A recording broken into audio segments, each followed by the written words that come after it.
আসসালামু আলাইকুম ছোট্ট ভাই আপুরা, আমি তোমাদের রেজানুল ইসলাম সাহিত্য ভাইয়া চলে আসলাম আবার একটি নতুন ক্লাস নিয়ে। আমি পড়াশোনা করছি বুয়েট ট্রিপলি 23 ব্যাচে। তো তোমরা সবাই জানো আমরা আগের দিন কিন্তু কি পড়েছি বলো তো, আলোর প্রতিফলন চ্যাপ্টারটা পড়িয়েছিলাম আমি। তো আজকে আমি তোমাদের জন্য নিয়ে এসেছি আলোর প্রতিসরণ চ্যাপ্টারটি। তো এই ক্লাস করতে যাওয়ার আগে সবাই অবশ্যই একটা কথা খুব ভালো মতো মনে রাখবা যে আলোর প্রতিফলন চ্যাপ্টারটা কিন্তু পড়ে আসতে হবে। আলোর প্রতিফলন চ্যাপ্টারটা কিন্তু পড়ে আসতে হবে। আরটিডি ব্রাইট স্কুলের ইউটিউব পেজে সুন্দর মতো তোমরা গেলে ভিডিওটা পেয়ে যাবে, পুরা এক ভিডিওতে আমি পুরো চ্যাপ্টারটা শেষ করে দিয়েছি। তো তোমাদের কিন্তু ওই একটা ভিডিও দেখলে পুরো চ্যাপ্টারটার জন্য হয়ে যাচ্ছে, কোথাও যে ঘাটাঘাটি করা লাগতেছে না এই টপিকের জন্য কি দেখবো এই টপিকের জন্য কি দেখবো। সুন্দর করে বইয়ে যেভাবে সাজানো আছে সেইভাবে সাজায় সাজায় পড়ানো আছে তোমাদেরকে। তো আমি কেন বললাম যে প্রতিফলন চ্যাপ্টারটা পড়ে আসতে হবে, কেন প্রতিসরণ পড়তে গেলে দেখতে পারবো লেন্সে, ঠিক আছে? লেন্সে কিভাবে আমাদের তোমার হচ্ছে মানে বস্তুর প্রতিসরণগুলা কিভাবে হচ্ছে, দর্পণগুলা কিভাবে তৈরি হচ্ছে, মানে দর্পণ তো না, লেন্সের মাধ্যমে আমরা বস্তুর প্রতিবিম্ব কোথায় দেখতে পারতেছি আর কি।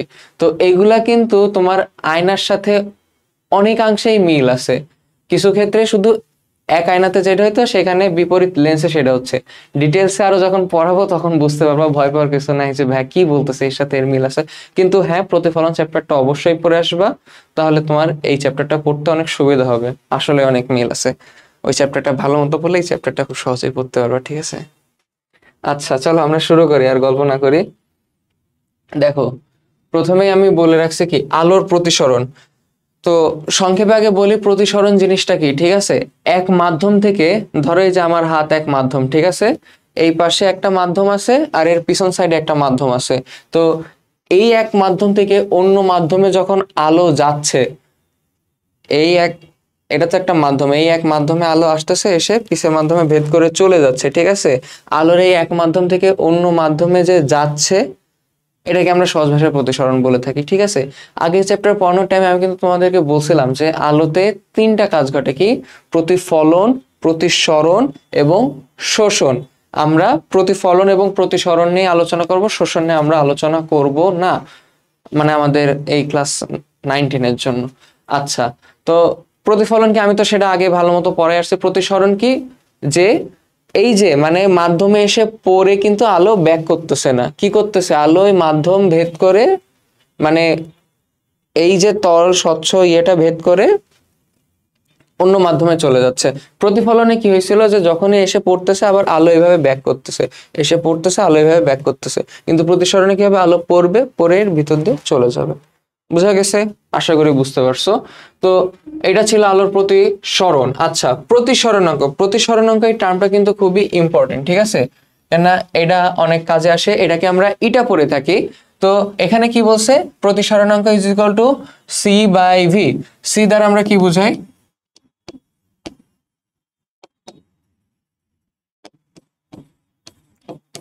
সি দ্বারা আমরা আলোর বেগকে বোঝাই, আর ভি দ্বারা বোঝাচ্ছে নির্দিষ্ট মাধ্যমে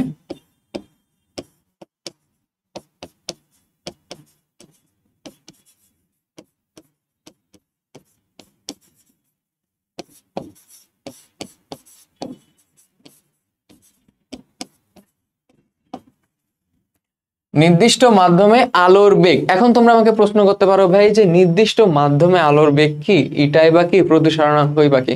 বলতেছি। আচ্ছা দেখো, সি যে আলোর বেগ, এটা তোমাদের জেনে রাখা উচিত এখন থেকে, যে সি দ্বারা আমরা সবসময় আলোর বেগকে প্রকাশ করে থাকি, যার ভ্যালু হয় 3 × 10⁸ আচ্ছা,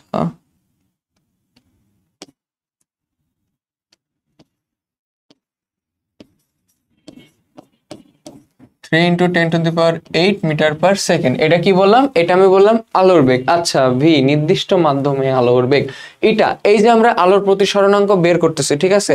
আলোর প্রতিসরণাঙ্ক বলতে কিন্তু এখান থেকে তুমি বলতে পারো সহজ সংজ্ঞা, যে তোমার এই আলোর বেগ এবং কোনো যেই মাধ্যমে আমরা আলোকে পাঠাচ্ছি ওই মাধ্যমে আলোর বেগ, এই দুইটার অনুপাতকে আমরা প্রতিসরণাঙ্ক বলতেছি। অর্থাৎ প্রতিসরণাঙ্ক দ্বারা কি বোঝাচ্ছে, যে ওই মাধ্যমে আলোর বেগটা, ওই মাধ্যমে আলোর বেগের কত গুণ, মানে শূন্য স্থানে আলোর বেগের, ওই মাধ্যমে আলোর বেগের কত গুণ, কথাটা বোঝো কিন্তু। শূন্য মাধ্যমে আলোর বেগ ওই মাধ্যমে আলোর বেগের কত গুণ? শূন্য মাধ্যমে আলোর বেগ সি, ওই মাধ্যমে আলোর বেগের কত গুণ, এটাকে আমরা প্রতিসরণাঙ্ক বলতেছি। আচ্ছা, তাহলে নির্দিষ্ট মাধ্যমে আলোর বেগ বলতে মনে হয় এত সময় বুঝে গেছে যে আলোকে আমরা যেই মাধ্যমে দিয়ে পাঠাচ্ছি, যদি পানির মধ্যে দিয়ে পাঠাই তাহলে হচ্ছে পানির মধ্যে আলোর বেগ, যদি কাচের মধ্যে দিয়ে পাঠাই কাচের মধ্যে আলোর বেগ, এইরকম। তো বই দেখবো এখানে আলোর প্রতিসরণাঙ্কের একটা ছক আছে। এখন মুখস্থ করার দরকার নাই ভাই, ওই ছকের কথা বললেই তোমরা আগে ভয় পেয়ে যাও, আল্লাহ এটা মনে হয় মুখস্থ করতে হবে, মুখস্থ করার দরকার নাই। তো এখানে দেখো নির্দিষ্ট মাধ্যমে আলোর বেগ বলছে। আচ্ছা ভি, এখন একটা জিনিস কি, তাহলে বায়ু মাধ্যমে আলোর প্রতিসরণাঙ্ক কত বলতো? বা ফাঁকা স্থানে, ফাঁকা স্থানে তো আলো 3 × 10⁸ মিটার/সেকেন্ড বেগেই যাচ্ছে, তাই না? তাহলে এখানে 1 হবে। আর তুমি যখনই অন্য মাধ্যমে যাবা, অন্য মাধ্যমে গেলে আলোর বেগ কমে যাবে, কেননা শূন্য স্থানে যে আলোর যেটা বেগ 3 × 10⁸ মিটার/সেকেন্ড, এর থেকে বেশি বেগে আলো যেতে পারে না। এই কথাটা মাথায় রাখবে, এর থেকে বেশি বেগে আলো যেতে পারে না। তার মানে তুমি যখন কোনো মাধ্যমে যাচ্ছ, ভি ভি বলতে কি বোঝাচ্ছে? ওই মাধ্যমে আলোর বেগ, আলোর বেগ তো কমে যাচ্ছে। তার মানে এটা তুমি যখনই পাবা অলওয়েজ 1 এর থেকে বেশি পাবা, অলওয়েজ 1 এর থেকে বড় হবে। কিন্তু কি বললাম? অলওয়েজ 1 এর থেকে বড় হবে।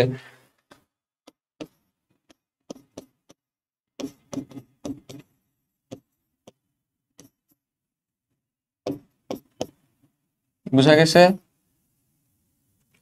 সব সময়ের জন্য গ্রেটার দেন কি হবে?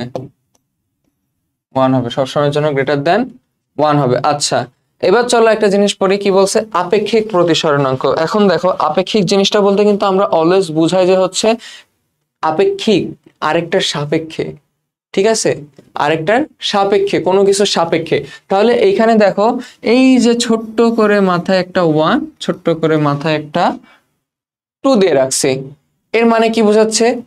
যে একের সাপেক্ষে 2 এর প্রতিসরণাঙ্ক। এক বলতে এক মাধ্যমের মানে 1 মাধ্যমের সাপেক্ষে 2 মাধ্যমের প্রতিসরণাঙ্ককে বোঝাচ্ছে। এখানে দেখো দুইটা ফর্মুলা লিখে রাখছে, একটা হচ্ছে v1/v2, আর একটা হচ্ছে n ইটা 2, মানে n বলতে ইটা 2/ইটা 1 বা n2/n1।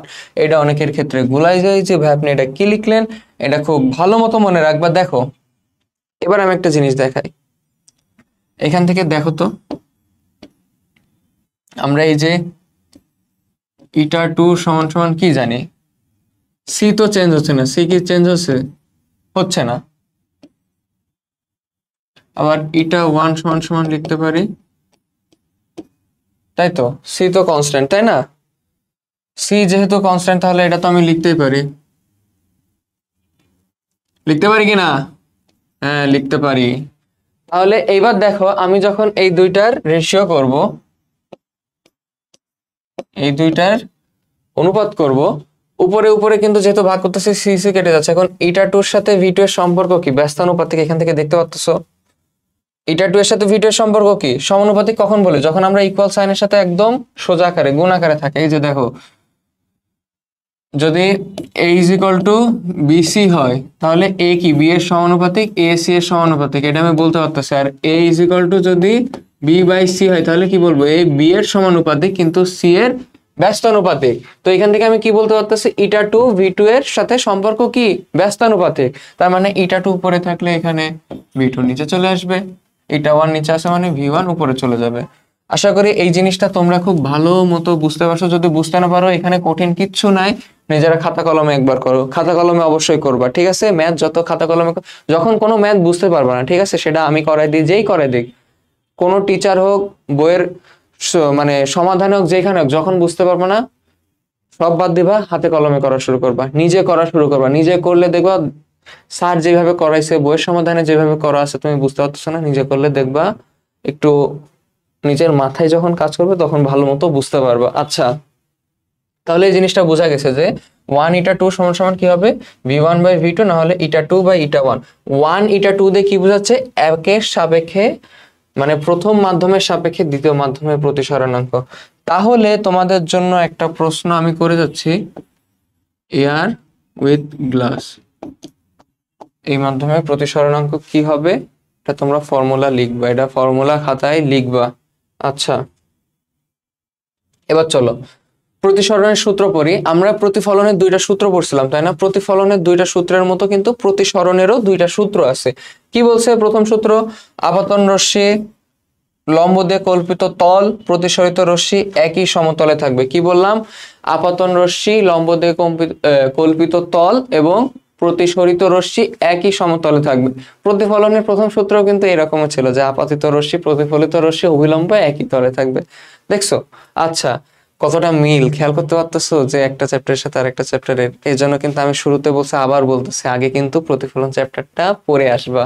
আচ্ছা, দ্বিতীয় সূত্রে কি বলছে দেখো, প্রথম মাধ্যমের যদি প্রতিসরণাঙ্ক এটা 1 হয় এবং যেই কোণে পড়তেছে সেটা যদি থিটা 1 হয়, এই যে দেখো কল্পিত লম্বের সাথে এই যে যেই কোণটা তৈরি করতেছে সেটাকে আমরা থিটা 1 বলতেছি। আচ্ছা, এবং যেই মাধ্যমে যাচ্ছে দ্বিতীয় মাধ্যমে সেটা যদি ইটা 2 হয়, সেটা কি হয়? সেটা যদি ইটা 2 হয় আর হচ্ছে যেই কোণে প্রতিসরিত হচ্ছে সেটা যদি থিটা 2 হয়, তাহলে ইটা 1 sine theta 1 is equal two eta 2 sine theta 2। এটাকে আমরা কি বলে থাকি? স্নেলস ল বলে থাকি। এটা তোমাদের না জানলেও হবে, এটাকে আমরা স্নেলস ল বলে থাকি। আচ্ছা, এরপরে দেখো প্রতিসরণ কিভাবে হচ্ছে। প্রতিসরণ কিভাবে হচ্ছে তোমাদের মানে এই যে প্রতিসরণের এই জিনিসটা দেখলে হালকা মাধ্যম থেকে ঘন মাধ্যম, ঘন মাধ্যম থেকে হালকা মাধ্যম, মানে কিভাবে কি, এই যে দেখো একবার হালকা মাধ্যম থেকে ঘন মাধ্যমে পাঠাইছে, হালকা মাধ্যম থেকে ঘন মাধ্যমে পাঠাইছে, কিছু সময় দেখবে উপরে ঘন মাধ্যম দিয়ে দিছে, উপরে হালকা মাধ্যম দিয়ে দিছে। তোমাদের জন্য সহজে একটা কথা বলি, দেখো যে যা বলুক, যেই মাধ্যম থেকে যেই মাধ্যম বলুক, কোনো কিচ্ছু নেই। দেখো একটা ইয়াকাবা, ধরো এটা কল্পিত সেই লম্বটা, ঠিক আছে? এরপরে কি করবা? কিচ্ছু না, খুব আরামসে এই যে একটা এইভাবে আঁকাবা, এটা যেই কোণে যাচ্ছে তার থেকে একটু ভিতরের দিকে ঢুকাই দিবা, একটু।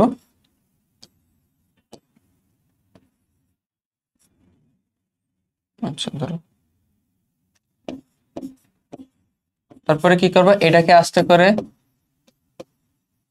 হালকা নাম দিয়ে দিবা, এটাকে আস্তে করে ঘন নাম দিয়ে দিবা। ফিগারটা দেখবা অলওয়েজ এরকম হবে। কি বললাম? ফিগারটা দেখবা অলওয়েজ এরকমই হবে, এর কোনো ডাউট নাই। এই দিক থেকে আলো, হালকা মাধ্যম থেকে আলো এসে ভিতরের দিকে ঢুকে যাচ্ছে। কি বললাম? ভিতরের দিকে ঢুকে যাচ্ছে।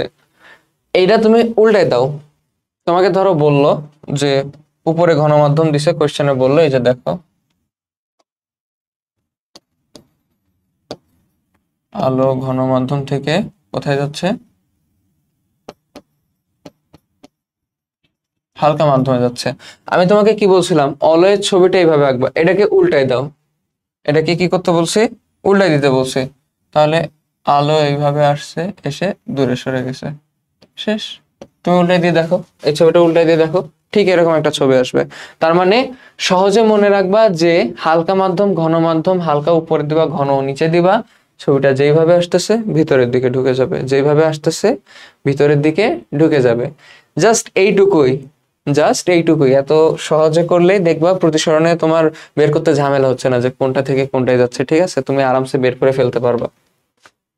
তাও আগের ছবিটাতে যাই, দেখো এখানে কি বলছে। এই দেখো হালকা মাধ্যম উপরে দিবা, ঘন মাধ্যম নিচে দিবা। দেখো এই যে এখানে ঘন মাধ্যম থেকে দেখছো, ঘন মাধ্যম থেকে যখন হালকা মাধ্যমে গেছে দূরে সরে গেছে, হালকা মাধ্যম থেকে যখন ঘন মাধ্যমে ঢুকছে ভিতরে চলে আসছে। এই যে দেখো এখানে লেখাও আছে যে একই কালার হয়ে গেল তাই না? যে হচ্ছে তোমার হালকা মাধ্যম থেকে ঘন মাধ্যমে যাওয়ার সময় আলো লম্বের দিকে বেঁকে যায়, ঘন মাধ্যম থেকে হালকা মাধ্যমে যাওয়ার সময় আলো লম্ব থেকে দূরে সরে যায়। ভাই এত ভাষা টাষা বুঝি না, কঠিন লাগতেছে। এই ছবিটা ভালো মতো খেয়াল করে রাখবা যে হালকা উপরে বসাবা, ঘন নিচে বসাবা, বসায় আরে হালকা উপরে বসাবা, ঘন নিচে বসাবা, বসায় কি করবা? এইভাবে একটা একটু দূরে থাকবে, পরেরটা কাছে থাকবে। এবার তোমাকে ঘন হালকা, হালকা ঘন যেভাবে দিক তুমি ঘুরাই নিবা তোমার মন মতো। আচ্ছা চলো পরের স্লাইডে যাই। পরের স্লাইডে কি করছে? একটা ম্যাথ দিয়ে রাখছে। আল্লাহ কি ম্যাথ দিছে, এটা কেমনে করবো? কঠিন কিচ্ছু না। দেখো চিত্রটিতে একটি রশ্মি 60 ডিগ্রিতে বাতাস থেকে একটি মাধ্যমে প্রবেশ করে। আমি সবসময় তোমাদের বইয়ের জিনিসগুলো নেওয়ার চেষ্টা করি, কেন বইয়ের সাথে যখন আমি পড়াচ্ছি না, বইয়ের ছবিগুলাই বা বই থেকেই পড়াচ্ছি, তখন তোমরা খুব মানে আগ্রহ হবা যে না ভাইয়া বই থেকে পড়াচ্ছে, বই এগুলা দেওয়া আছে, তোমরা যখন বই পড়ো তখন মিলাই মিলাই পড়তে পারবে, এই জন্য আর কি। তাই দেখো চিত্রটিতে একটি রশ্মি 60 ডিগ্রিতে বাতাস থেকে একটি মাধ্যমে প্রবেশ করে। আচ্ছা, ফার্স্টে কিন্তু এটা খেয়াল রাখো, 9.04 বি, এই যে এই ছবিটার কথা বলতেছে, কেউ আবার এটা নিয়ে ভেবে বসে দেখো না, যে বাতাস থেকে একটি মাধ্যমে প্রবেশ করে 45 ডিগ্রি কোণে দ্বিতীয় মাধ্যমে প্রতিসরিত হচ্ছে, দ্বিতীয় মাধ্যমটির প্রতিসরণাঙ্ক কত? দেখো, ফিজিক্সের ক্ষেত্রে একটা জিনিস মাথায় রাখবা, ফিজিক্স আমরা যখন নতুন নতুন পড়ি তখন সমস্যাটা হয় কি, যে আমার ভাই সব সূত্র ঠাটায় মুখস্থ একদম, ঠিক আছে, সব সূত্র ঠাটায় মুখস্থ, কিন্তু ম্যাথ করতে দিলে আমি পারি না। এর সলিউশন কি? প্রথম তো এর সলিউশন হচ্ছে প্র্যাকটিস, প্রচুর প্র্যাকটিস করতে হবে। কিভাবে প্র্যাকটিস করব? দেখো, মনে রাখার জন্য একটা জিনিস মাথায় রাখবা, ফার্স্টে তোমার কোয়েশ্চেনে কি কি জিনিসগুলো দেওয়া আছে সব লিখবে এক সাইডে, তারপর ওই রিলেটেড যেই সূত্র জানো সেটা লিখবা। এখন এইখানে এই টপিকে একটা সূত্রই আমি জানি, যে ইটা 1 sin θ1 = ইটা 2 sin θ2, তাহলে এর জন্য আর অন্য কি সূত্র লিখবো? ঠিক আছে, কিন্তু এই প্রবলেমগুলো ফেস করবা কখন শুনবা? তোমাদের মুক্তাদির ভাইয়া পড়াইছে, এই যে গতি বেগ এইগুলাতে দেখবা v একবার ut প্লাস হাফ এটি স্কয়ার, একবার v square u square plus twice s, এইগুলো যখন পড়বা তখন কিন্তু ওইভাবে প্র্যাকটিস করতে পারো, তাহলে সুবিধা হবে। যাক, আমরা টপিকে আসি, যে এখানে কি বললাম, একটা সূত্র বাদে অন্য কোনো সূত্র নাই, তাহলে দেখো একবারে লিখি ইটা 1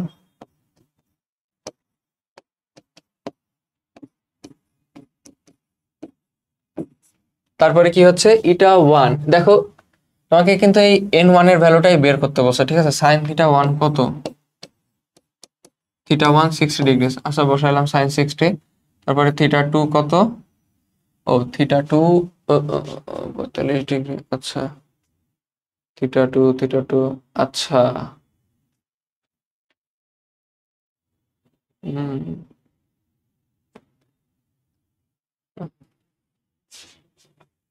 ও θ1 তো 1 বলে দিছে, আমি খেয়াল করিনি, সরি, θ1 তো 1 বলেই দিছে, আমি খেয়াল করিনি। আচ্ছা যাই হোক, 1, এই যে ইটা 2 বের করতে হবে, আচ্ছা sin θ2 sin 45, 1 এর সাথে আমি যাই গুণ করে 1 থাকবে, তাহলে ইটা 2 কি হবে?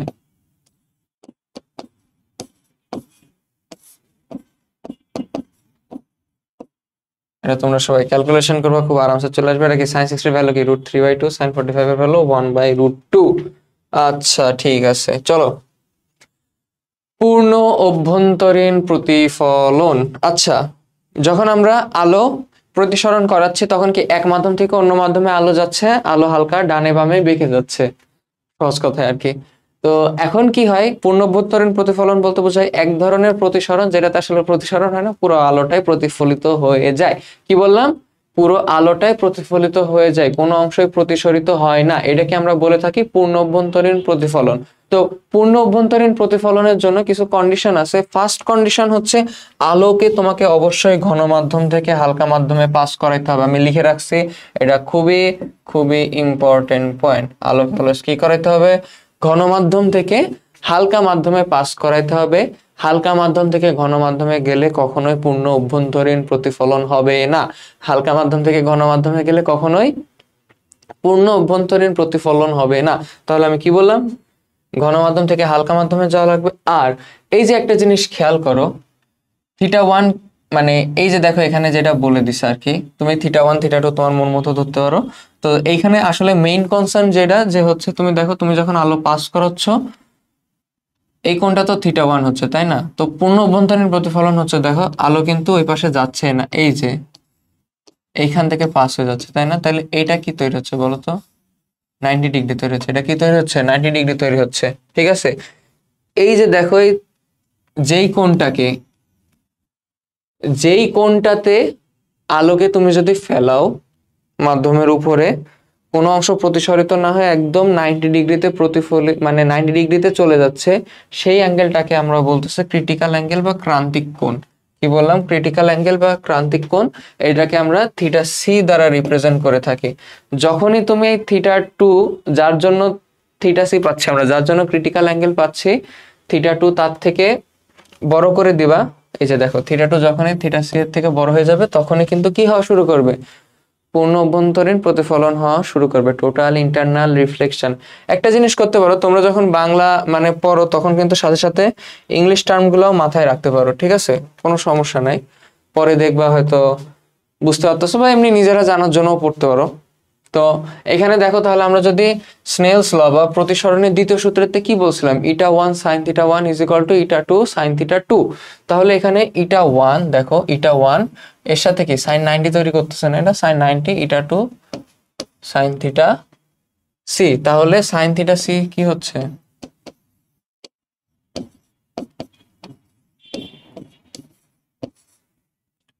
এখন একটা জিনিস মাথায় রাখবে, এখানে কিন্তু ইটা 1 কিসের বলো তো, হালকা মাধ্যমে, হালকা মাধ্যমের প্রতিসরণাঙ্ক না, আর ইটা 2 কিসের, ঘন মাধ্যমের প্রতিসরণাঙ্ক। কি বললাম, ইটা 1 কিসের, হালকা মাধ্যমের প্রতিসরণাঙ্ক, আর ইটা 2 ঘন মাধ্যমের প্রতিসরণাঙ্ক। ঘন মাধ্যমের প্রতিসরণাঙ্ক সবসময় বড় হয়। এখান থেকে তুমি একটা জিনিস দেখতে পারো, সাইন থিটার ভ্যালু কিন্তু 1 এর থেকে কখনো বড় হবে না, 1 এর থেকে সবসময় ছোট হবে। তো এখানে নিচেরটা, উপর আর নিচ যদি সমান হয় তাহলে 1 হবে, আর নিচেরটা যদি বড় হয় তাহলে কেবলই তখন সাইন থিটা সি এর মান 1 এর থেকে ছোট আসবে। ঠিক আছে, সাইন থিটা সি এর মান 1 এর থেকে ছোট আসবে। তো এখানে এইভাবেও জিনিসটা মনে রাখতে পারো, উপরে হালকা মাধ্যমেরটা বসবে, নিচে ঘন মাধ্যমেরটা বসবে। ঠিক আছে, চলো এবার একটা ম্যাথ করি। কি বলছে, প্রতিসরণাঙ্কের একটি মাধ্যমের ভেতর থেকে আলো 75 ডিগ্রিতে আপতিত হচ্ছে, মাধ্যমটির অন্য পাশে বাতাস থাকলে আলোটি কত ডিগ্রি কোণে বের হয়ে আসবে। দেখো কোথায় যাচ্ছে, ঘন মাধ্যম থেকে হালকা মাধ্যমে যাচ্ছে। আচ্ছা চলো করি। তো আমরা কি জানি, ইটা 1 sin theta 1 is equal two eta 2 sin theta 2। আচ্ছা ইটা 1 সমান সমান আমরা কি জানি, 1.45 দেওয়া আছে, sin 75, আর ইটা 2 ইজ ইকুয়াল টু কি বলো, 1 ইকুয়াল টু sin থিটা 2। তাহলে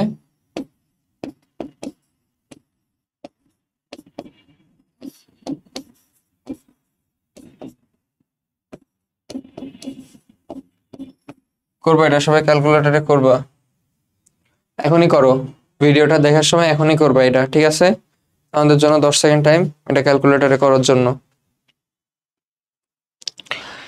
তো আশা করি তোমরা ক্যালকুলেটরে করে দেখছো সবাই। হ্যাঁ, ক্যালকুলেটরে করে দেখার পর একটা ডাউট আসতেছে না যে এখানে সাইন থিটার মান গ্রেটার দেন 1 চলে আসতেছে, এটা কি সম্ভব বাস্তবে?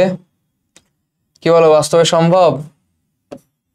সম্ভব না, সম্ভব না। তাহলে কি বলবো, কি করবো বলো?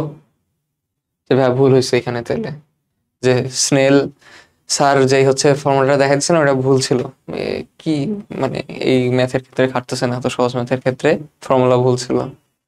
ফর্মুলা ভুল টুল ছিল না ভাইয়া, দেখো ভালো মতো খেয়াল করো। এই যে এখানে কি হচ্ছে, ঘন মাধ্যম থেকে হালকা মাধ্যমে আসতেছে না, আলো কি আসতেছে, ঘন মাধ্যম থেকে হালকা মাধ্যমে আসতেছে। যখনই ঘন মাধ্যম থেকে হালকা মাধ্যমে আসবে তখন একটা জিনিস মাথায় রাখবা, পূর্ণ অভ্যন্তরীণ প্রতিফলনের শর্ত কি ছিল? পূর্ণ অভ্যন্তরীণ প্রতিফলনের শর্ত কি ছিল? ঘন মাধ্যম থেকে হালকা মাধ্যমে আসবে, তাইলে এখানে কি একটা ক্রান্তিক কোণ পাবো, আমি ক্রিটিক্যাল অ্যাঙ্গেল পাবো, যার জন্য তার থেকে বেশি হলে পূর্ণ অভ্যন্তরীণ প্রতিফলন হবে। তো চলো আমরা বের করে দেখি সেটা, যে কি হয় আসলে হালকা মাধ্যমে। যে ক্রান্তিক কোণ বের করার ফর্মুলা কি ছিল হালকা মাধ্যমে, এখানে এই হালকা হালকা, তুমি যদি এখানে দেখো হালকা মাধ্যম কোনটা, N2, ঘন মাধ্যম কোনটা, N1। দেখছো আগেরটাই কিন্তু ফর্মুলা কি আসছিল, ইটা 1 বাই ইটা 2, এখানে ফর্মুলা কি আসছে, ইটা 2 বাই ইটা 1। ভয় পাওয়ার কোনো কারণ নাই ভাই, একটা জিনিস ভালো মতো খেয়াল করো, যে আমি কি বলছিলাম, হালকা মাধ্যম ঘন মাধ্যম এইভাবে মনে রাখবা, যে উপরে হালকা মাধ্যম যাবে নিচে ঘন মাধ্যম যাবে। তো এইখানে দেখো এখানে কি আসে, 1 বাই 1.45। ঠিক আছে, এখন এটা তুমি যখন করবা, ঠিক আছে, সরি এটা সাইন থিটা সি হবে, এটা তুমি যখন করবা তখন থিটা সি এর অবশ্যই একটা ভ্যালু পাবা। ক্যালকুলেটরে করে দেখবা, ম্যাথ আমি করে দেবো না, ক্যালকুলেটর নিজেরা চাপবা, ভাইয়া সব করে দিবে, খালি খাতায় তুলবো, তাই না? খুব মজা, এটা হতে দেওয়া যাবে না। ঠিক আছে, ক্যালকুলেটরে প্র্যাকটিস করবো, তাহলে অটোমেটিক ম্যাথ প্র্যাকটিসও হয়ে যাবে। তো দেখো 1/1.45 তুমি যখন করবা তখন যে থিটার মানটা পাবা এটা দেখবা 75 এর থেকে ছোট হচ্ছে। কি হচ্ছে? 75 এর থেকে ছোট হচ্ছে। তার মানে কি দেখো, তুমি যদি যেই কোণটা পাইছো ক্রান্তিক কোণ, সেই কোণে পাঠাইলেই কিন্তু এটা 90 ডিগ্রিতে চলে যাবে। এই আলোটা কি হবে? 90 ডিগ্রিতে চলে যাবে। তুমি তার থেকে আরো বড় কোণে পাঠাচ্ছ, তার মানে অবশ্যই আলো এদিকে না যে এইদিকে পূর্ণ অভ্যন্তরীণ প্রতিফলন করবে। এখন দেখো, আমরা কিন্তু প্রতিফলনের চ্যাপ্টারে কি পড়ছিলাম? দ্বিতীয় সূত্র কি ছিল? আপাতিত কোণ আর প্রতিফলিত কোণ সমান হবে। কিন্তু প্রতিসরণে এসে কিন্তু আমরা এটা পড়িনি, তাইলে কিন্তু θ1 θ2 আলাদা থাকতো না, ঠিক আছে? তো এইখানে দেখো তাহলে কি হচ্ছে, আলো প্রতিফলিত হয়ে যাচ্ছে, পূর্ণ অভ্যন্তরীণ প্রতিফলন করতেছে, তার মানে এই যে 75 ডিগ্রি কোণে আসছে মানে 75 ডিগ্রি কোণেই চলে যাবে, ঠিক আছে? আশা করি তোমরা সবাই ম্যাথটা বুঝতে পারছো। আচ্ছা দেখো, প্রতিসরণের ব্যবহার করি আমরা, ঠিক আছে? প্রতিসরণের ব্যবহার হচ্ছে তোমার এই যে স্পেশালি এগুলাতে দেখবা, যেমন অপটিক্যাল ফাইবারে পূর্ণ অভ্যন্তরীণ প্রতিফলন হয়, কিন্তু পূর্ণ অভ্যন্তরীণ প্রতিফলন হয় মানে হচ্ছে পূর্ণ অভ্যন্তরীণ প্রতিফলন হলে তোমার কিন্তু আমরা যে আউটপুটটা পাওয়ার কথা সেটা ভালো পাই। অপটিক্যাল ফাইবারের প্রতিসরণের ব্যবহার হচ্ছে অপটিক্যাল ফাইবারের প্রতিসরণের ব্যবহার হচ্ছে তারপর কি পেরিস্কোপ বা বাইনোকুলার। এই যে পেরিস্কোপ বা বাইনোকুলারে যে একটা থেকে পড়ে এসে আমরা ঘুরে এসে আবার আরেকটাতে দেখতেছি, সাবমেরিনে থাকে, এগুলাতে কিন্তু প্রতিসরণের ব্যবহার। তারপর প্রিজমে দেখতে পারবো, লেন্সে তো দেখতে পারবোই অবশ্যই, এটা আমরা আরো পরে ভালো মতো দেখতে পাচ্ছি। এই যে দেখো, লেন্সের কথা বলতে না বলতেই লেন্স চলে আসলো, লেন্সের কথা বলতে না বলতেই লেন্স চলে আসলো। আচ্ছা, এইখানে দেখো একটা জিনিস আমি তোমাদেরকে বলে দিই তোমাদের, আচ্ছা এটা আমি লাস্টে বলতেছি, ঠিক আছে? লাস্টে বলতেছি। তো দেখো এখানে কি হচ্ছে, উত্তল লেন্স ও অবতল লেন্স, এটা তোমাদের আলাদাভাবে বোঝানোর কিছু নাই। প্রতিফলন চ্যাপ্টারে উত্তল আয়না অবতল আয়না দিয়ে ভালো মতোই বুঝছো কি জিনিস। উত্তল বলতে এই যে দেখো, উত্তল বলতে কি এরকম বাইরের দিকে উঁচু হয়ে থাকবে, এই যে এরকম বাইরের দিকে উঁচু হয়ে থাকবে। আর অবতল বলতে কি ভিতরের দিকে বেঁকা হয়ে থাকবে, ভিতরের দিকে বেঁকা হয়ে থাকবে। এখন আমরা যখন আয়না পড়ছিলাম তখন কি করছিলাম বলতো, যে এরকম একটা আয়নার পার্ট ছিল, একটা অংশ কেটে নিচ্ছিলাম, ওটাকে যেই পাশে সিলভার কোটিং দিব তার অপোজিট পাশকে আমরা আয়না হিসেবে ব্যবহার করতে পারতেছিলাম, তাই না? কিন্তু লেন্সের ক্ষেত্রে কিন্তু এটা না। লেন্সের ক্ষেত্রে দেখো আমরা কিন্তু দুইটা নিছি, এই যে দেখো এখানে একটা বৃত্ত বলতে পারো, এখানে আর একটা বৃত্ত বা গোলক, এইখানে সেরকম দুইটা গোলক। কি হয়েছে, যখন দুইটা একসাথে মিলে যাচ্ছে, এই যে ভিতরের যে পার্টটা সেটাকে আমরা লেন্স বলতে পারতেছি। কেন? লেন্সের কিন্তু কোনো সাইডে কোনো প্রলেপ দেওয়া থাকে না, আলো একদম এক পাশ থেকে এসে অন্য পাশ থেকে বের হয়ে যাবে। প্রলেপ দেওয়া থাকলে তো আর বের হইতে পারতো না, তাই না? আবার দেখো এইখানে কি হয়েছে, এখানেও ঠিক এইভাবে ঢুকবে, মানে ঢুকবে বলতেছি কেন, সরি, দুইটাকে একসাথে নিয়ে আসলে এই যে দেখো এটার মধ্যে যে জায়গাটা সেটাকে আমরা কি বলতেছি, এটা কি লেন্স? অবতল লেন্স। এটা উত্তল লেন্স, এটা অবতল লেন্স। আচ্ছা দেখো একটা জিনিস খেয়াল করো, পুরু লেন্স, এই লেখাটা পড়ো, কি পড়ছে? পুরু লেন্স কেন্দ্রতে যাওয়া আলোক রশ্মি সমান্তরাল ভাবে বের হলেও একটু সরে যায়। পাতলা লেন্সে কেন্দ্রতে যাওয়া আলোক রশ্মি তার দিক পরিবর্তন না করে সোজাসুজি বের হয়ে যায়। যখন লেন্সটা অনেক মোটা থাকে, ঠিক আছে, এই যে দেখো যখন লেন্সটা মোটা থাকে, এই যে এখান থেকে ঢুকে সে দিক চেঞ্জ করে চলে যাচ্ছে, ঠিক আছে, ঢুকে দিক চেঞ্জ করে চলে যাচ্ছে। কিন্তু যখন খুবই পাতলা লেন্স হয়, খুবই পাতলা, তখন কিন্তু তার এত জায়গা থাকে না যে সে আবার ক্রস করে আবার বের হয়ে যাবে, ঠিক আছে?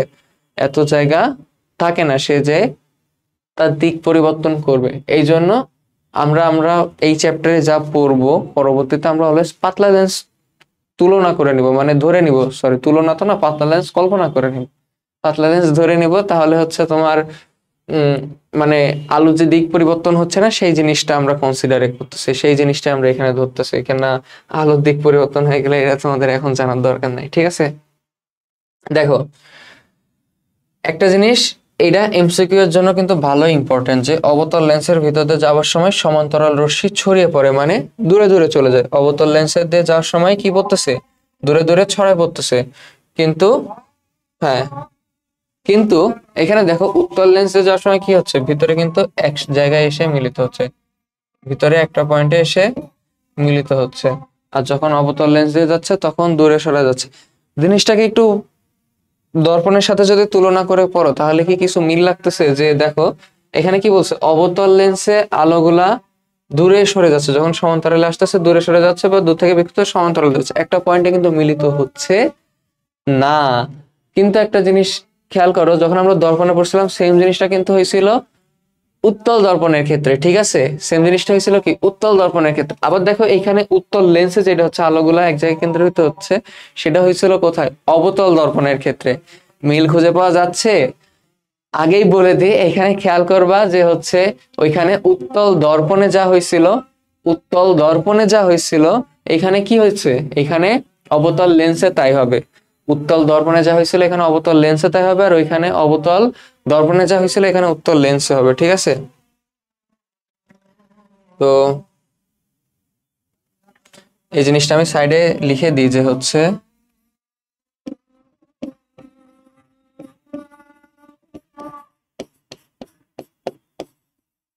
তোমাদের জাস্ট মনে রাখার জন্য শর্টকাট। এটা কিন্তু সমান চিহ্ন না, সমতা চিহ্ন বোঝাই।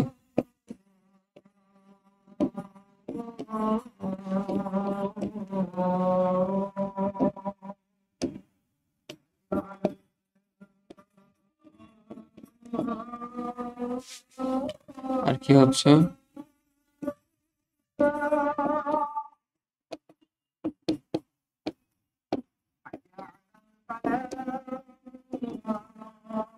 বুঝা গেছে যে উত্তল দর্পণ ইজ মানে equivalent to অবতল lens, অবতল Darpan equivalent to উত্তল লেন্স। তোমরা যদি ওই যে উত্তল দর্পণ অবতল দর্পণের জিনিসটা ভালো মতো বুঝতে পারো, লেন্স বোঝা কোনো ব্যাপারই না, একদম পানি পানি।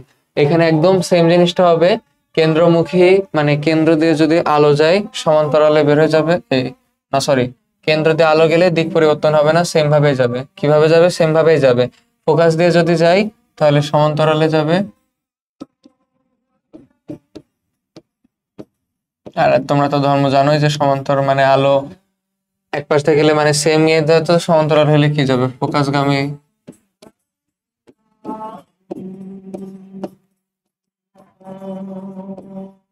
এখানে কি বলছে, কেন্দ্রমুখী হলে, কেন্দ্রমুখী হলে কি হবে, সেম ভাবেই যাবে, একই থাকবে।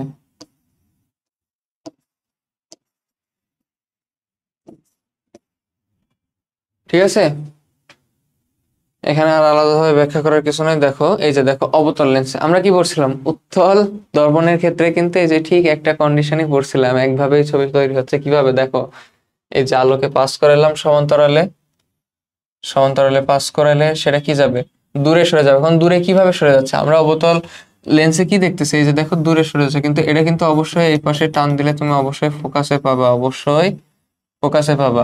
আর একটা কি করবা, কেন্দ্রমুখীতে পার করবা, এই যে এটা, ঠিক আছে, কেন্দ্রমুখীতে পার করালে সেমই থাকবে, এই যে এই পাশ থেকেই যাচ্ছে। তো তুমি দেখো এখানে এসে কিন্তু এই যে এই পয়েন্টে এরা ছেদ করতেছে, এই জন্য এখানেই দর্পণ তৈরি করতেছে, প্রতিবিম্ব তৈরি করতেছে। এখানে কি করতেছে, প্রতিবিম্ব তৈরি করতেছে। পরে দেখো এই যে আমরা কি তখন ওইখানে কি পড়ছিলাম, অবতল দর্পণে এরকম 4 ধরনের ছবি পড়ছিলাম, এখানে কি উত্তল লেন্সে 4 ধরনের ছবি পড়বো। দেখো ফোকাস, এই যে আমরা কিন্তু একটা জিনিস মাথায় রাখবো, দর্পণের ক্ষেত্রে এই মাঝখানের বিন্দুটাকে পোল বলছিলাম, কজ কেন্দ্র আলাদা ছিল, কিন্তু এই যে লেন্সের কিন্তু কেন্দ্র বলতে আলাদা, মানে কেন্দ্র বলতে মাঝখানের এইটাকেই কেন্দ্র বোঝা, আলাদা করে সি পয়েন্ট কিন্তু নাই যে 2f ইজিক্যাল টু সি, এরকম কিছু নাই, ঠিক আছে। তো এখানে দেখো উত্তল লেন্স ফোকাস দূরত্বের ভিতরে যদি আমি বসাই, এই পাশে ফোকাস দূরত্ব আছে ধরে নিই, ফোকাস দূরত্বের ভিতরে যদি বসাই তাহলে দেখো এই যে সমান্তরালে পাস করালে ফোকাস দিয়ে যাচ্ছে, গেল। আর এই পাশে এটা এক্সটেন্ড করে দিতে হবে, আবার দেখো কেন্দ্রে পাঠালে এই পাশে যাচ্ছে। দেখো আমি বারবার দর্পণের সাথে তুলনা করতেছি, দর্পণের ক্ষেত্রেও কিন্তু তুমি যখন শুধু ফোকাস থেকে এই যে পোলের মাঝখানে বসাইতো তখনই একমাত্র অবাস্তব এবং সোজা প্রতিবিম্ব পাইতা, বাকি সব ক্ষেত্রে কিন্তু বাস্তব এবং উল্টা আকৃতির পাইতা। এখানে দেখো সেম হয়েছে, ফোকাসের মধ্যে তুমি বসাইছো অবাস্তব, সোজা পাইছো। দেখো এগুলা কঠিন কিছু না, এটা দেখো এখানে কি হয়েছে, ফোকাস ও দ্বিগুণ ফোকাস দূরত্বের মাধ্যমে মাঝখানে যখন বসাচ্ছ সমান্তরালে পাঠালে ফোকাস দিয়ে যাবে, কেন্দ্র দিয়ে পাঠালে কেন্দ্র দিয়ে যাচ্ছে। যেহেতু এই দুইটা সাইডে মিলিত হচ্ছে, তাহলে আমরা কি বলতে পারি, এর মাথায় দিকে উল্টা ভাবেই ছবি তৈরি হচ্ছে। আবার দেখো এখানে কি হচ্ছে, সমান্তরালে পাঠাও যখন দ্বিগুণ ফোকাসের বাইরে থাকতেছে, ফোকাস দিয়ে যাচ্ছে, ফোকাস দিয়ে যাচ্ছে, আবার কি হচ্ছে, একদম কেন্দ্র দিয়ে পাঠালো, এই যে এখানে মিলিত হচ্ছে। তার মানে আমি আরামসে বলে দিতে পারতেছি যে এটাই হচ্ছে ওর কি হবে বলতো, মাথা হবে, এইভাবে ছবিটা যাচ্ছে। আর দ্বিগুণ ফোকাসের উপরে যখন থাকতেছে তখন একেবারে সেম ফিগারই তৈরি হচ্ছে, সমান্তরাল পাঠাবো কেন্দ্র দিয়ে পাঠাবো, এই জিনিসগুলা দেখো একদম হুবহু সে তুমি অবতল দর্পণের ক্ষেত্রে যেখানে বসালে যেরকম ছবি পাচ্ছিলা, বড় ছোট উল্টা সোজা বাস্তব অবাস্তব, ঠিক আছে, উত্তল লেন্সের ক্ষেত্রে ওই অনুযায়ী বসাইলে একদম সেম টু সেম পাবা। শুধু এখানে সেন্টার অফ কার্ভেচার বা যেই তোমার কেন্দ্রটা ছিল, সিটা ছিল, তার জায়গায় এখানে 2f কল্পনা করতে হবে, তাছাড়া আর কিচ্ছু না। তো এটা ছিল। এখন দেখো লেন্সের ক্ষমতা। লেন্সের কি বলছে? লেন্সের ক্ষমতা P is equal two 1/f। P is equal to কি? 1/f। একক কি? ডায়াপ্টার। একক ডায়াপ্টার বা ডি দিয়ে প্রকাশ করা হয়।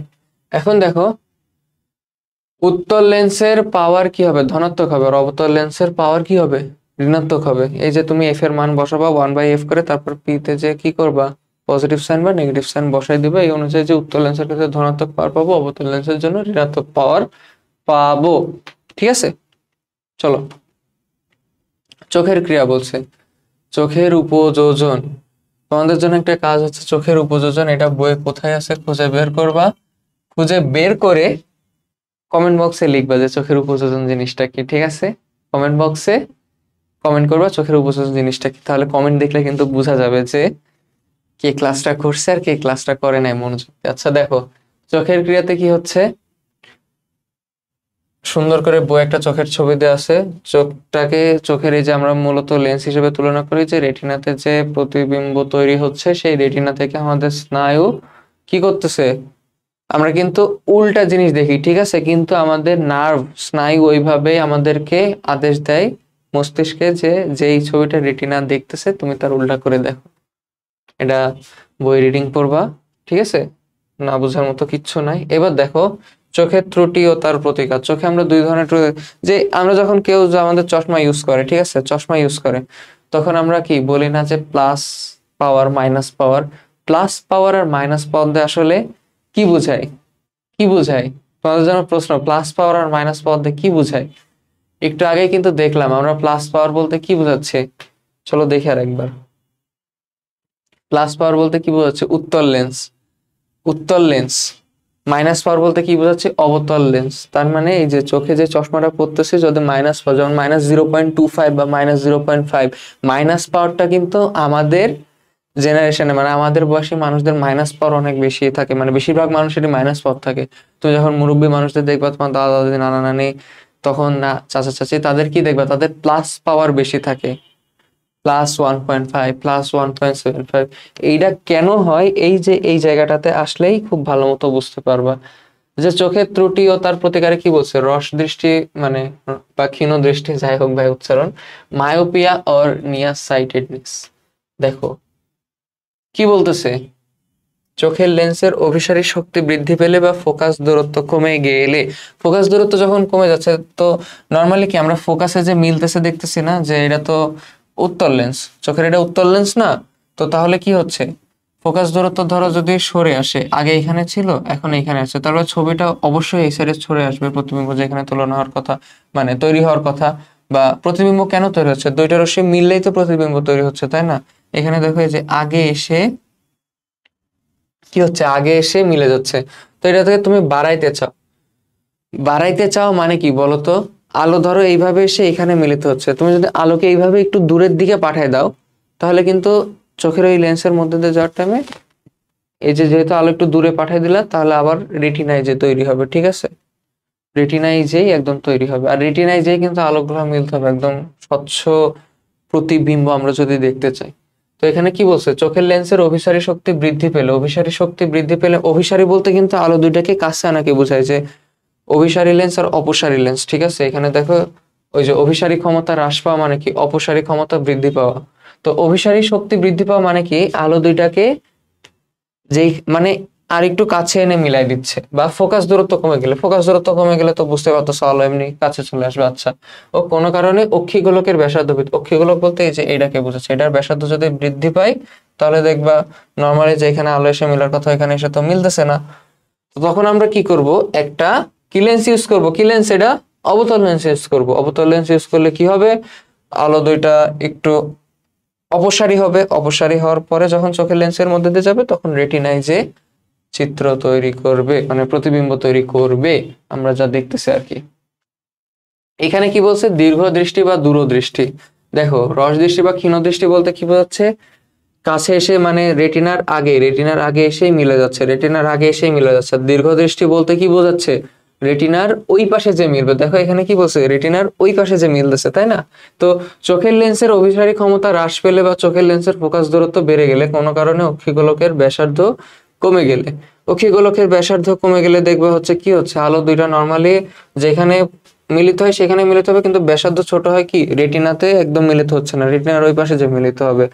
আবার অভিসারী ক্ষমতা হ্রাস পাওয়া মানে কি, অপসারী ক্ষমতা বৃদ্ধি পাওয়া মানে অভিসারী ক্ষমতা যেখানে মিলানোর কথা হ্রাস পাইছে সেখানে মিলতেছে না, আরো দূরে যে মিলতেছে। আর ফোকাস দূরত্ব বৃদ্ধি পাওয়া মানে তো তুমি এখান থেকে ফোকাস দূরত্ব যদি এই পাশে যায়, তাহলে ফোকাস দূরত্বতে আলো যাবে সমান্তরালে গেলে, তাহলে আরো একটু ওই পাশে সরে যাবে, ঠিক আছে? তো এখানে কি হচ্ছে, তুমি যদি এটাকে ঠিক করতে চাও, অভিসারী ক্ষমতা হ্রাস পাইছে তার মানে কি, অভিসারী ক্ষমতা বৃদ্ধি করাতে হবে। অভিসারী ক্ষমতা বৃদ্ধি করাতে হলে আমরা কি লেন্স ব্যবহার করব, কি লেন্স, কি লেন্স, উত্তল লেন্স, কি লেন্স, উত্তল লেন্স ব্যবহার করব। তাহলে এখান থেকে কিন্তু আরেকটা জিনিস খুব ভালো মতো মাথায় রাখতে পারো, যে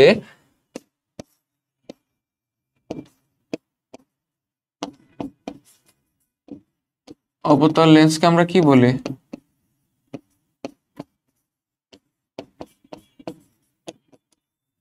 অপসারী লেন্স বলতে পারি, বা মানে ধর্মটা অপসারী, ঠিক আছে? আর উত্তল লেন্সকে কি বলতে পারি,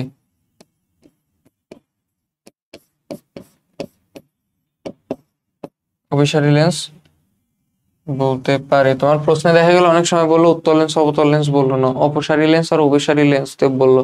এই যে তোমার হচ্ছে উদ্দীপকে, ঠিক আছে? তখন কিন্তু বুঝে নিতে হবে, তখন বুঝে নিতে হবে। আচ্ছা, তো দেখো মাইনাস পাওয়ার কখন থাকবে, আবার জিজ্ঞাসা করতেছে মাইনাস পাওয়ার কখন থাকবে। দেখো আমি আবার দেখাই, মাইনাস পাওয়ার কখন থাকবে, যখন আমরা অবতল লেন্স ব্যবহার করতেছি। প্লাস পাওয়ার কখন থাকবে, উত্তল লেন্স যখন ব্যবহার করতেছি। অলরেডি কিন্তু এটা পড়ে যাওয়ার পরে আরো দুইবার দেখাইলাম, ভুল হওয়ার কিন্তু কথা না, এখনই মনে মুখস্থ হয়ে যাওয়ার কথা বা পড়া হয়ে যাওয়ার কথা, যে মাইনাস যখন থাকতেছে অবতল হচ্ছে, প্লাস যখন থাকতেছে উত্তল হচ্ছে। আচ্ছা, এখানে দেখো চোখ এবং চোখের দৃষ্টির বৈশিষ্ট্য। চোখ অত্যন্ত চমকপ্রদ বিষয়, এর অনেক ধরনের বৈশিষ্ট্য রয়েছে। চোখ এবং চোখের দৃষ্টি নিয়ে সহজ কয়েকটা বৈশিষ্ট্য এখানে আলোচনা করা হলো। চোখের সামনে কোনো বস্তু রাখা হলে রেটিনাতে তার প্রতিবিম্ব তৈরি এবং আমরা বস্তুটি দেখতে পাই। বস্তুটি চোখের সামনে থেকে সরিয়ে নেওয়ার সাথে সাথে কিন্তু বস্তুটি দেখার অনুভূতি চলে যায় না। কত সময় থাকে, 0.03 সেকেন্ড। এটা এমসিকে ভালো মতো আসতে পারে, 0.03 সেকেন্ডের মতো থেকে যায়। এই সময়কে দর্শনানুভূতির স্থায়িত্ব কাল বলে। দর্শনানুভূতির স্থায়িত্ব কালের কারণে আমরা চলচ্চিত্র বা ভিডিও দেখার অনুভূতি পাই। তারপরে কি বলছে, আমাদের দুটি চোখ সামনে, পাখিদের মতো দুই পাশে নয়, তবে পেঁচার কথা আলাদা, পেঁচার চোখ মানুষের মতো সামনে।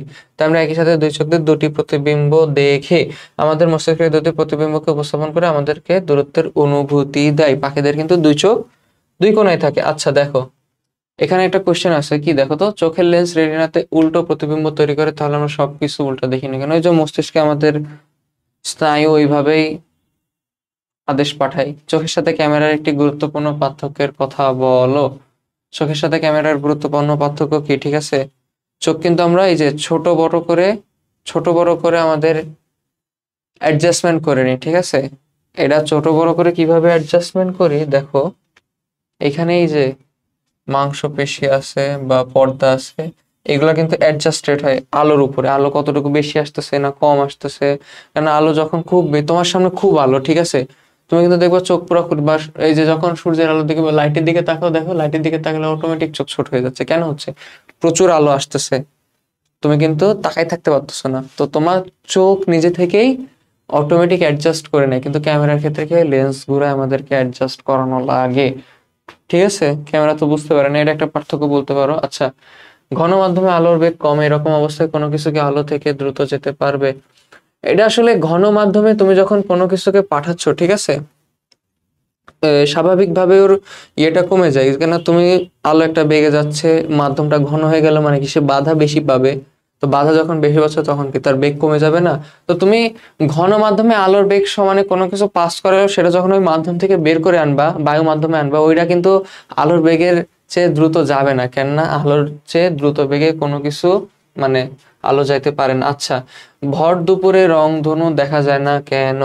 রংধনুটা যখন এখানে চলে আসলো তোমাদের বইয়ে, কিন্তু এই যে আলোর মানে পূর্ণ অভ্যন্তরের প্রতিফলন, ঠিক আছে, যে আমরা মরীচিকা দেখি, এটা কিন্তু বি নাম্বারের কোশ্চেনের জন্য অনেক বেশি ইম্পর্টেন্ট, মাথায় রাখবা। এই যে মরীচিকা কেন দেখি, ডাবল স্টার।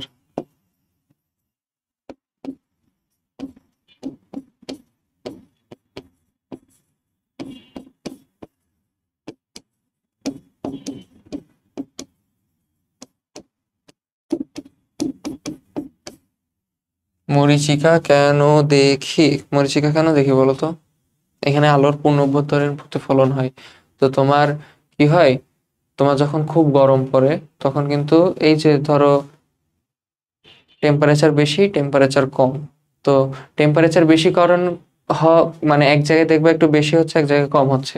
তো এই টেম্পারেচার তাপমাত্রা কম বেশি হওয়ার কারণে কি হয়, আলোর মানে সরি বাতাসের ঘনত্ব কম বেশি হয়, বাতাসের ঘনত্ব কম বেশি হওয়ার সাথে প্রতিসরণাঙ্কও চেঞ্জ হয়। তো যেখানে প্রতিসরণাঙ্ক বেশি মানে ঘন মাধ্যম, তো ঘন মাধ্যম থেকে আলো যখন হালকা মাধ্যমে যাচ্ছে, তখন কিছু কিছু ক্ষেত্রে দেখা যায় দূর থেকে দেখলে আলো যখন অনেক দূরে থাকে না, তখন দেখে মনে হয় কি পূর্ণ অভ্যন্তরীণ প্রতিফলনই হচ্ছে। এই জন্য তুমি যখন মানে ওই যে ওই নির্দিষ্ট সারফেসের জন্য যে ধরো এইটুকের মধ্যে টেম্পারেচার সেম, এই যে ঘনত্ব সেম, কথার কথা বলতেছি, উপরে ঘনত্ব আলাদা, তো এখানে কি হচ্ছে পূর্ণ অভ্যন্তরীণ প্রতিফলন এইটুকুর মধ্যে হওয়ার কারণে তুমি দেখা গেল দেখতে পাচ্ছ এখানে যে কোনো পানি দেখা যাচ্ছে, বা গাছের যে পূর্ণ অভ্যন্তরীণ গাছের যে প্রতিফলিত এটা দেখতে পাও। এখন গাছ কেন দেখতে পাও, এই যে আমাদের নর্মালি তো মনে হয় যে পানির উপরেই তো আমরা সেই প্রতিবিম্বটা দেখতে পারি, তাই না? তো এটা দেখে অনেকের মনে হয় যে না ওইখানে পানি আছে, যেহেতু গাছের প্রতিবিম্ব দেখা যাচ্ছে, কিন্তু আসলে থাকে না। এটাই মরীচিকা। তো মরীচিকা কেন হয় এটা কিন্তু খ নাম্বার কোশ্চেনের জন্য খুব বেশি ইম্পর্টেন্ট এই চ্যাপ্টার থেকে। আচ্ছা, ভর দুপুরে রং, এই যে আমরা রংধনু দেখি, এটাও কিন্তু একটা পূর্ণভত্তরের প্রতিফলনের জন্য। কেন? যে বৃষ্টি হওয়ার পরে যখন রোদ ওঠে তখন কি হয়, বৃষ্টি হওয়ার পরে রোদ উঠলে কি হয়, বাতাসে কি পানির কণাগুলো থেকে যায় না, পানির কণাগুলোর কারণে পানির কণা তো ভারী, তো ওর মধ্যে যে যখন আলো কি ঘন মাধ্যমে ঢুকে গেল, যখনই বাইরে আসতে চাই কিছু কিছু ক্ষেত্রে পূর্ণ অভ্যন্তরীণ প্রতিফলন হয়, যার ফলে আমরা রংধনু দেখতে পাই। কিন্তু ভর দুপুরে কি বৃষ্টি হয়, মানে ভর দুপুরে বৃষ্টি হইতে পারে, কিন্তু যখন ঠাটা রোদ থাকে গ্রীষ্মকাল, ভর দুপুরে তো বৃষ্টি হয় না, তাই না? বৃষ্টি না হলে কি পানির কণা না থাকলে আমরা রংধনু দেখতে পারবো না। আচ্ছা, পানির ফোঁটা লেন্সের মতো কাজ করতে পারে, লেন্সের ফোকাস দূরত্ব, হ্যাঁ পানির ফোঁটা লেন্সের মতো কাজ করতে পারে। এই যে দেখো একটা জায়গায় যদি এইভাবে ফোঁটা থাকে, ফোঁটা কি এইভাবে দেখতে পায় না, তার মানে কি কোন লেন্সের মতো কাজ করতেছে, কোন লেন্সের মতো কাজ করতেছে, উত্তল লেন্সের মতো কাজ করতেছে, উত্তল লেন্সের মতো কাজ করতেছে। এর ফোকাস দূরত্ব কতই বা হবে, এর ফোকাস দূরত্ব খুব বেশি হবে না, কয়েক মিলিমিটারেরও, কয়েক ভাগের এক ভাগ হইতে পারে, মানে 1 মিলিমিটারেরও। এখন একটা জিনিস দেখো, তোমাদেরকে যে জিনিসটা বলতে চাচ্ছিলাম, সৃজনশীলে তোমাদের তো বল পড়াইলাম, এই যে কাজে যে কোয়েশ্চেন গুলো আছে এগুলোর মধ্যে থেকে বেশিরভাগ পূর্ণ অভ্যন্তরীণ প্রতিফলন কি, তো পূর্ণ অভ্যন্তরীণ প্রতিফলন কেন হয়, তারপরে আমরা ক্রান্তিক কোণ কিভাবে পেতে পারি, ঠিক আছে, তারপরে এই যে পেরিস্কোপে কিভাবে ব্যবহার হয়, মরীচিকা অপটিক্যাল ফাইবারে কি ব্যবহার হয়, এই প্রশ্নগুলো আসবে। কি আলোর প্রতিফলন হয়, পূর্ণ অভ্যন্তরীণ প্রতিফলন কোথায় কোথায় ব্যবহার হয়, মরীচিকাতে পাচ্ছি আমরা, ঠিক আছে, তারপরে এই যে অপটিক্যাল ফাইবারে পাচ্ছি, এইগুলাই আসবে। এর বাইরে কতে সংজ্ঞা দিতে পারে যে প্রতিসরণের দ্বিতীয় সূত্র কি, প্রতিসরণ কাকে বলে, প্রতিসরণাঙ্ক কাকে বলে, বা খতে তোমাকে দেখা গেল বললো যে হচ্ছে কি, খতে বললো যে হচ্ছে এই মাধ্যমে এই সাপেক্ষ এই মাধ্যমের প্রতিসরণাঙ্ক কি হবে, এটা ক্লাসের শুরুতে খুব ভালো মতো পড়াই দিছে আমি। আর দেখো, আর গ ঘয়ে এইখানে দেখো প্রতিফলনে যেরকম আমরা ম্যাথ করছিলাম, যে বিবর্ধনের ম্যাথ করছিলাম, তারপর ফোকাস, আর হচ্ছে তোমার ফোকাস দূরত্ব দেওয়া আছে, বস্তুটা কত দূরত্বে রাখা আছে এটা দেওয়া আছে, ঠিক আছে। প্রতিসরণেরও কিন্তু এরকম ম্যাথ হয়, কিন্তু তোমাদের বইয়ে দেওয়া নেই, যেটা তোমাদের বইয়ে দেওয়া নেই ফাও করায় তো লাভ নাই ভাই, যে করাইলাম অনেক কিছু অনেক সেখানে ফাও প্রেশার নেওয়ার দরকার নাই, যেহেতু বইয়ে নাই সেহেতু আমি দেখাইনি। তাহলে আসতে পারে কি, দেখো আসতে পারে হচ্ছে প্রথম কথা, এক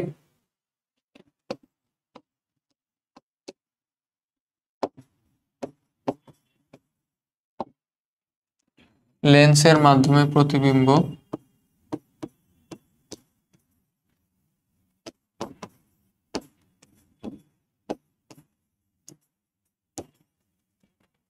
দুই এই যে দেখবা ক্ষমতা বা পাওয়ার, কিসের পাওয়ার? কাজ, ক্ষমতা, শক্তির সাথে আবার মিলে ফেলো না, লেন্সের, কিন্তু এগুলা লেন্সের ক্ষমতার সাথে মিলায়ে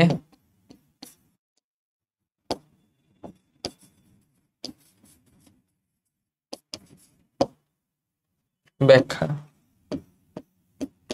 এটা কিরকম? আচ্ছা, এটা দেখবা তোমাদের বইয়ে হচ্ছে এই যে একটা সৃজনশীল অনুশীলনীতে যে সৃজনশীল দেওয়া আছে তার একটা প্রশ্ন দেখতে পারবা যে হচ্ছে, বা ধরো আমি বলতেছি যে তোমার বলে দিল যে দাদি বা নানির চোখের চশমা পাওয়ার +2 ডায়াপ্টার। এখন তোমাকে বললো সে কোন ধরনের, তাকে কোন ধরনের লেন্স ব্যবহার করতে দিতে হবে, মানে লেন্স তো ব্যবহার করতেছে, পাওয়ার যেহেতু বললাম চোখের পাওয়ার, সে কোন ধরনের লেন্স ব্যবহার করতেছে এবং কেন, তার চোখের সমস্যা কি।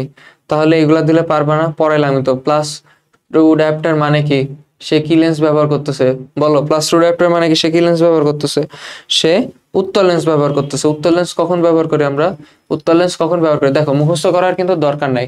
উত্তল লেন্সে কি হয়, উত্তল লেন্স অভিসারী হয়, অভিসারী হয়। তো আবার চোখেরও কিন্তু উত্তল লেন্স, চোখের উত্তল লেন্স যখন পড়তেছে আরো আরো অভিসারী হয়ে যাচ্ছে।